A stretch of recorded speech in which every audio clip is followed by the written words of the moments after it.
ये आशंका जाहिर की जा रही है खासतौर पर आम लोगों के अंदर कि ये जो तीसरी लहर है इसका असर क्या होगा, ये किस तरह से अपने पैर पसारने जा रही है, क्या दूसरी लहर की तरह ही ये घातक होगी, क्या वैसी ही उहापोह शुरू हो जाएगी जैसी दूसरी लहर में हुई थी।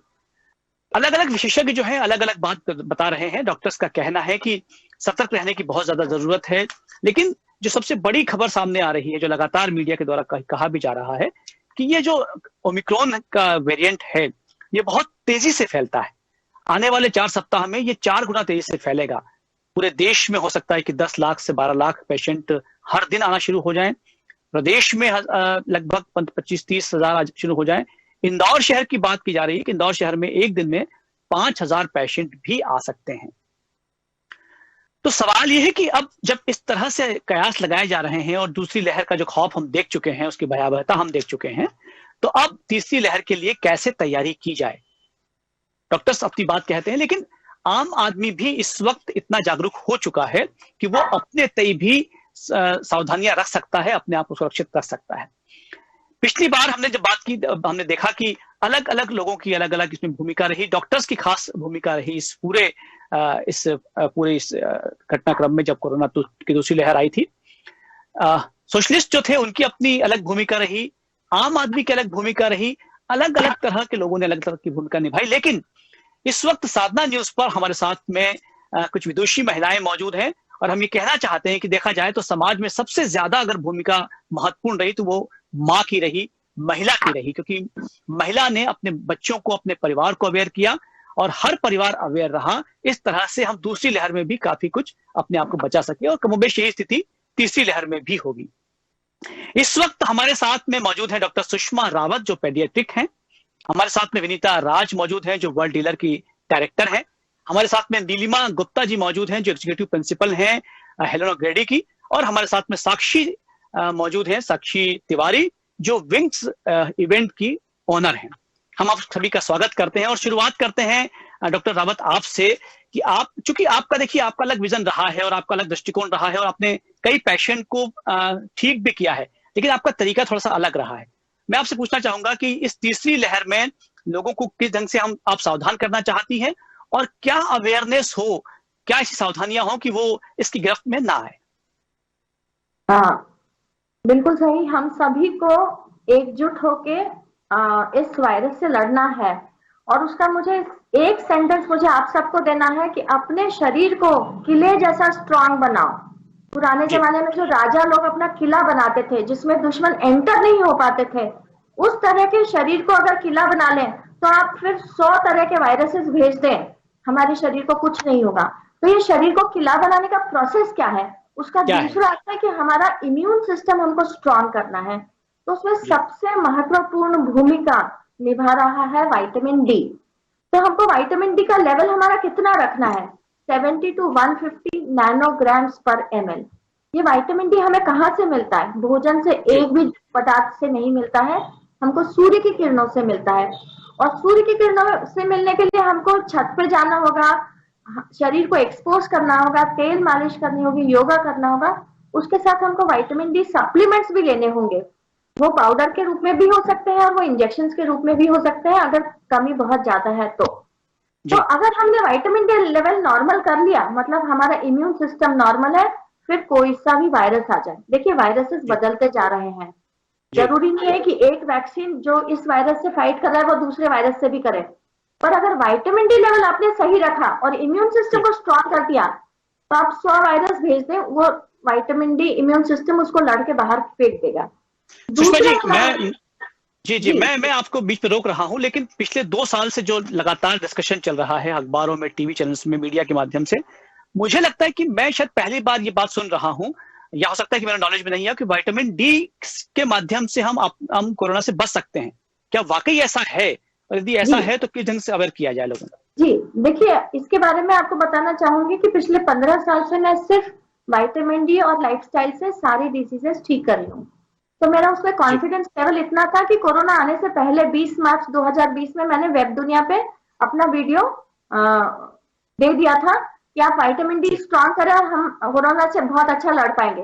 इन 2 सालों में इन 2 सालों में पूरे देशों के साइंटिस्ट ने प्रूव कर दिया है, जिसमें सबसे बड़े साइंटिस्ट का नाम है डॉक्टर जीबी ग्रांट। उन्होंने बता दिया है कि अगर विटामिन डी लेवल हमारा 70 पहुंच जाए तो हमें कोरोना वायरस कुछ भी या कोई भी वायरस कुछ भी हमारा नुकसान नहीं पहुंचा सकता। और इसके लिए मैंने YouTube पे अभी तक 4 वीडियोस अपलोड कर चुकी हूँ, और आप भी सभी लोग उन्हें देखें। और अभी ये सारी रिसर्चेस में भी प्रूव हो चुका है कि सबसे इम्पोर्टेंट फैक्टर कोरोना से लड़ने के लिए हमारा विटामिन डी लेवल्स है। अगर वो 30 से नीचे है, जो अधिकांश लोगों का होता है, तो हम इजीली कोरोना के शिकार हो जाएंगे। और जितना कम विटामिन डी लेवल है उतना मृत्यु दर कोरोना से ज्यादा हो रहा है, और जितना हाई विटामिन डी लेवल है उतना मृत्यु दर भी कम हो रहा है, बीमारी भी नहीं आ रही है। तो अगर जी आप बोलिए। सुषमा जी, ये बताइए कि क्या मुझे लगता है कि जो आप बात कह रही हैं वो इतनी महत्वपूर्ण है, तो शासन प्रशासन को इस बात को प्रमुखता से उठाना चाहिए और लोगों को अवेयर करना चाहिए। मुझे लगता है कि वो एक बड़ा बैनर है, उनके माध्यम से लोगों तक बात पहुंचती है। शासन प्रशासन तक ये बात नहीं पहुंच पाई है शायद अभी तक। जी बहुत बहुत जरूरी है। और हर बार मैं जब सुनती हूँ कि मास्क, हाथ धोना, डिस्टेंसिंग, लॉकडाउन, हाँ ये सब जरूरी है, पर इन सब से ज्यादा जरूरी है विटामिन डी लेवल्स। और उसके साथ 4 लाइफस्टाइल मॉडिफिकेशंस मैं और ऐड करती हूँ, ताकि हमारा शरीर सच में किले जैसा बन जाए। और उसमें सबसे पहला लाइफस्टाइल मॉडिफिकेशन है कि रोज हमारा पेट 100% साफ होना चाहिए। अगर हमारा पेट कम साफ है तो वायरस को पनपने के लिए, जैसे टेररिस्ट कैंप्स रहते हैं ना, उसमें टेररिस्ट पनपते हैं, उसी तरह अगर हमारा पेट कम साफ है तो वायरसेस पनपेंगे। पर जिसका पेट पूरा साफ है उसके शरीर में वायरस पनप नहीं सकता है। उसके बाद हम सेकेंड लाइफस्टाइल पे आते हैं। तो हमारे खाने में फल और सब्जी बहुत ज्यादा मात्रा में होना चाहिए, क्योंकि ये इजीली डाइजेस्टेबल है, क्योंकि इनसे हमारे मिनरल्स और विटामिन मिलते हैं सारे, और क्योंकि ये पेट बहुत ज्यादा साफ करने में मदद करते हैं। दूसरा भी खाना हम जो ऐड ऑन करेंगे, वो हम जब भी मुसीबत के समय में होते हैं तो हमें दाल बाफले याद नहीं आना चाहिए, पूड़ी पराठे याद नहीं आना चाहिए, जंक फूड याद नहीं आना चाहिए।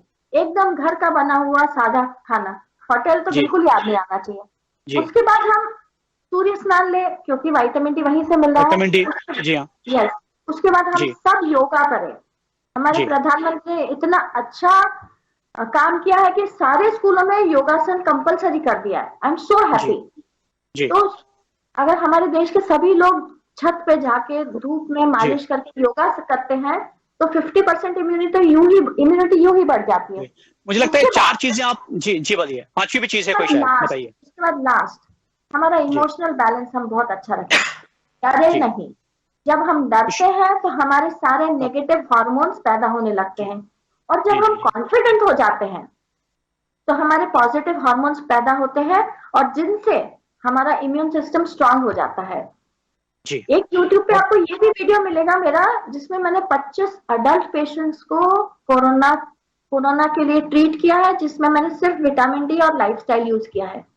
क्रोसिन की गोली भी कभी कभी इस्तेमाल की है, बाकी सारी दवाइयां तो भूल जाओ। तो मैं भूल जाओ क्यों बोल रही हूँ, क्योंकि हम जैसे ये रेमडेसिविर या फेबिफ्लू या डॉक्सी जो भी दवाइयां हम खाते हैं, तो हमारे इंटेस्टाइन्स के जो गुड माइक्रो ऑर्गेनिजम्स है, इंटेस्टिनल फ्लोरा, माइक्रोब्स, वो सब मर जाते हैं। तो हमारा 50% इम्यून सिस्टम खत्म हो गया। हमने दवाइयां खा ली, हम सोच रहे हैं कि दवाइयां लड़ेंगी, नहीं, शरीर, लेकिन वो हमारा इम्यून को खत्म कर रही है। यस। और वायरस को खत्म करने के लिए कोई दवाई है ही नहीं, एंटीवायरल है ही नहीं। पर ये बहुत महत्वपूर्ण जी बहुत महत्वपूर्ण बात बता रही हैं। आपसे हम बातचीत कर रहे हैं, लगातार जुड़े रहिए। हमारे साथ में नीलिमा गुप्ता जी मौजूद हैं, जो एग्जीक्यूटिव प्रिंसिपल हैं। नीलिमा जी, आप बच्चों को चूंकि पढ़ाती हैं, बच्चों को आप एजुकेट करती हैं, बच्चों के बीच में आप रहती हैं, आप मुझे बताएं कि जो सुषमा मैडम कह रही हैं, डॉक्टर सुषमा, आपको लगता है कि चीजें तो महत्वपूर्ण है ही सही, इसके अलावा भी कोई और चीजें हों जो आपने अपनाई हो और आप बच्चों को कहना चाहती हैं? जी पंकज जी, पिछले 2 सालों से जो स्थिति है, सबसे ज्यादा अफेक्टेड तो बच्चों की एजुकेशन ही है, क्योंकि पहले तो एक्सेप्टेंस ही नहीं था कि बच्चों ठीक है ऑनलाइन की कोई जरूरत नहीं है and it's not going to help anyway. लेकिन after 2 years the situation is completely different. जब हमने शुरू किया लास्ट टाइम तो बेसिक था कि एटलीस्ट बच्चों को कुछ पहुंचे. So through drama, because I teach drama, I am a storyteller, so through stories we try to create lot of awareness. तो उस अवेयरनेस से इमोशनल डेवलपमेंट, जैसे डॉक्टर सुषमा ने कहा कि अपने शरीर को किले जैसा बनाए और अपने दिमाग को, अब जैसे लास्ट उनका जो पॉइंट था, 5th पॉइंट यही था कि भाई इमोशनल डेवलपमेंट, बैलेंसिंग होना जरूरी है. So that's very important. और मुझे लगता है इमोशनल बैलेंसिंग के लिए जो परिवार साथ आया है पिछले 2 सालों में, जो मदर्स ने, जो पेरेंट्स ने बच्चों के साथ टाइम गुजारा है, बच्चों को बहुत स्ट्रेंथ मिली है, and that help them to increase their immunity और बॉन्ड ऑफ कोर्स. लेकिन अब वो बॉन्ड के लिए भी मुझे लगता है कि 2 साल में ऐसा लगता है कि बच्चों की एजुकेशन अफेक्ट हो रही है. एक कुछ ऐसा तरीका होना चाहिए कि which is they everybody knows, सबको पता है कि क्या करना चाहिए, सोशल डिस्टेंसिंग करनी चाहिए, मास्क पहनना चाहिए, हाथ धोने चाहिए. और स्कूलों में इसका बहुत स्ट्रिक्टली पालन हो रहा है. मतलब मैं कहूंगी कि schools must be the place जहां पे पूरा प्रोटोकॉल अच्छी तरह से फॉलो हो रहा है. तो कुछ एक ऐसा सिस्टम करें कि लर्निंग कीप्स गोइंग, होता रहे, क्योंकि हम कहानियों के थ्रू बच्चों को स्ट्रॉन्ग करने की कोशिश कर रहे हैं, स्कूल्स अपना काम अच्छे से कर रहे हैं, even parents they are bringing their children to next level. जी. तो काम बहुत हुआ है एजुकेशन में भी, और टीचर्स ने बहुत स्ट्रगल किया है. किसी भी दूसरे अगर डिपार्टमेंट को देखें, आप किसी दूसरे प्रोफेशन को देखें, teachers are in the next level now. उन्होंने प्रूव किया है कि अगर एडवर्सिटीज है, कुछ एडवर्स कंडीशन है, तो उसमें पहले अपने आप को तैयार करें और फिर बच्चों को तैयार करें कि कैसे लड़ना है. सो आई थिंक ये हमने इस पैंडेमिक से सीखा है. Come together, remain stable and strong. So ये जी. और डॉक्टर सुषमा रावत ने जो बात कही है विटामिन डी की, मुझे लगता है कि शायद ये भी आप बच्चों तक पहुंचनी चाहिए कि विटामिन डी अगर आपने इसका पूर्ति कर ली और आपने पेट साफ रखा और फ्रूट्स आपने लिए, ये मुझे लगता है कि बहुत महत्वपूर्ण बातें जो शायद इस समय हम जो बात कर रहे हैं, शायद इसका सार ही निकल के आने वाला है कि हम बच्चों तक या लोगों तक हम क्या अवेयरनेस पहुंचा पाएंगे. इस वक्त हमारे साथ में मुझे मैं कहना चाहूंगी कि ये मुझे भी आज पहली बार ही सुनने में आया है, एंड ये इतनी अच्छी तरीके से जस्टिफाई किया है डॉक्टर सुषमा ने कि मुझे लगता है कि मुझे एक कहानी लिखनी पड़ेगी और बच्चों तक पहुंचाना पड़ेगा इसके लिए. जी बिल्कुल, हम आपसे बात करेंगे. विनीता जी साथ में. विनीता जी, आप जहां तक हम आपके बारे में जानते हैं, आप क्रिएटिव हैं और आप की जो संस्था है वो खासतौर पर विमेन को ही सपोर्ट करती है. विमेन का ही आपका पूरा एक ग्रुप है. महिलाओं की भूमिका क्या होनी चाहिए इस पूरे पेंडेमिक में, आपको क्या लगता है और आप किस तरह से लड़ रही हैं? हमने देखिए, अगर देखा जाए तो जो पेंडेमिक ने दुनिया को सिखाया, जिसे हम work from home model, WFH model आजकल फेमस वर्ड हो गया है, एक एब्रिविएशन हो गया है. मेरी कंपनी 2013 से, जब से ये फॉर्म हुई है, तब से ये WFH मॉडल पर काम करती है. हम लड़कियों को घर बैठे जॉब अपॉर्चुनिटीज देते हैं ताकि वो घर बैठकर काम. तो मुझे ऐसा लगता है कि our belief system is that क्योंकि उन्हें 2 मंच पर, दो फ्रंट पर लड़ाई लड़नी पड़ती है. बिल्कुल सही है. बाहर भी देखना है. इस पैंडेमिक के दौरान ये कंसेप्ट और उठकर आ गया. अब अगर आप बात करते हैं कि महिलाएं या उनका जो फीमेल्स का है क्या सपोर्ट सिस्टम रहा, तो ये मेरे ख्याल से दुनिया ने देखा है. Excuse me. जब डॉक्टर साहब ने कहा कि हम घर का ही खाना खाएं, तो जितने लोग बाहर थे, दूसरी जगह काम बाहर कर रहे थे दूसरे शहरों में, वो सब भी अपने घर लौट आए. महिलाओं ने उनको भी बिल्कुल अपने आंचल में समेट लिया कि भाई आओ, you are welcome back home, आप आ जाएं. और घर का बना खाना सेफ है, सुरक्षित है, हल्का है, तो वो अवेलेबल कराना. और उसके साथ साथ उन्हें एटलीस्ट, हम जो लड़ाई लड़ रहे हैं, हम लड़ाई नहीं लड़ रहे हैं, बल्कि मुझे लगता है हम बस थोड़ा सा सहयोग दे पा रहे हैं कि पहले ही वर्ड डीलर्स के साथ काम करती महिलाओं को ये टेंशन नहीं थी कि उन्हें बाहर जाकर कमाना है, बल्कि अब इस पैंडेमिक के दौरान एक और अच्छी चीज मुझे देखने मिली कि इस मॉडल को अब यूनिवर्सली स्वीकार कर लिया गया. तो हमारे पास और बहुत सी ऐसी महिलाएं हमारे नेटवर्क में अच्छी तरह और जुड़ गई, जिनको काम भी मिल रहा है और वो अपने घर को घर से संभाल पा रही हैं. क्योंकि इस पैंडेमिक के दौरान जो सबसे बड़ी जरूरत थी वो सोशल डिस्टेंसिंग थी.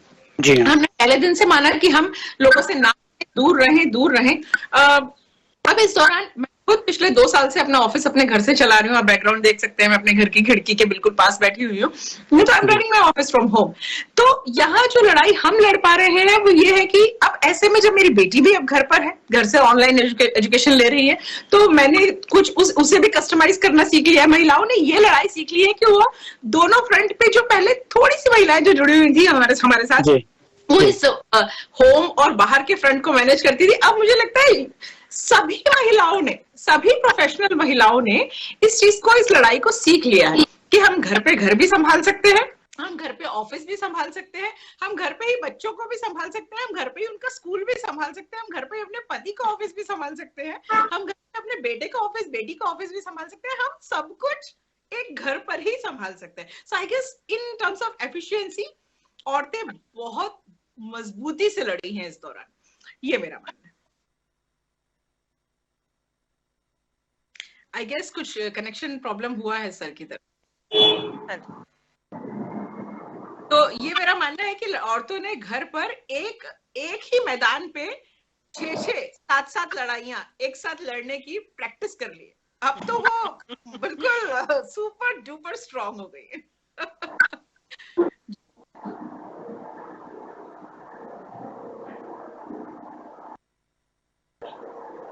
शायद बीच में कनेक्शन प्रॉब्लम के कारण सर आप मेरी बात नहीं सुन पाए। पंकज सर जी बोलिए।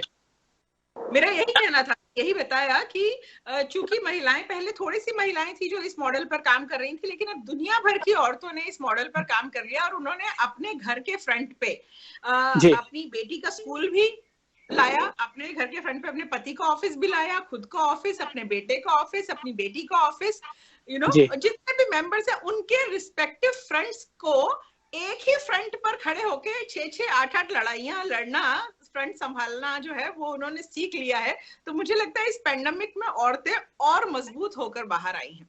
और एक यहाँ पर मुझे एक ट्वीट याद आता है, ब्राजील के जो प्रेसिडेंट, प्राइम मिनिस्टर साहब हैं, उन्होंने लिखा था कि जब आप घर से काम कर रहे हैं अब इस पेंडेमिक के दौरान, मैंने तो इस चीज को फॉलो किया, तो अगर आपका बच्चा आपके काम के दौरान या आपकी वीडियो कॉल या मीटिंग के दौरान बैकग्राउंड में से गुजर जाता है या सामने से गुजर जाता है या कोई आवाज कर देता है, तो प्लीज उन पर मत चिल्लाइए, उन पर मत चिल्लाइए, क्योंकि अब आप उनकी जगह पे रह रहे हैं, वो आपकी जगह पर नहीं आए हैं। यू हैव जी जी जी, बहुत अच्छी बात है जी, बहुत अच्छे से फॉलो किया कि मैं इस घर पे या अपनी टीम को भी मैं यही कहती हूँ, आप प्लीज अपने घर पे ये chaos मत क्रिएट होने दीजिए। हमारी वीडियो मीटिंग्स चलती हैं and they are allowed to, बच्चे शोर करें, जी वो उनका घर चले। जी विनीता जी, साक्षी तिवारी भी हमारे साथ में मौजूद हैं, जो ऑनर हैं विंग्स इवेंट की। साक्षी जी, आपको क्या लगता है कि किस तरह से महिलाएं अफेक्टेड हुई हैं, किस तरह से बिजनेस वुमेन अफेक्टेड हुई है इस पूरे पेंडेमिक के दौरान? सर वैसे जैसा मतलब मेरे सामने बहुत सारी विदुषी महिलाएं बैठी हैं, तो इन्होंने काफी इनपुट्स दिए हैं। आई मीन हमने एक ऐसी ग्रोथ देखी है जो शायद आज से 2 साल पहले इमेजिन भी नहीं की जा सकती थी। तो हम काफी सारे प्रोफेशनल फ्रंट्स पे हम कहीं ज्यादा आगे बढ़ चुके हैं। आप मानेंगे नहीं, मैं उस इंडस्ट्री को बिलोंग करती हूँ, इवेंट एंड एंटरटेनमेंट, जो एक तरीके से बंद हो चुकी थी इस पेंडेमिक में, क्योंकि सोशल गैदरिंग्स कहीं भी अलाउड नहीं थी और ऑब्वियसली हम भी नहीं चाहते कि किसी को भी किसी तरह की हेल्थ प्रॉब्लम्स आए।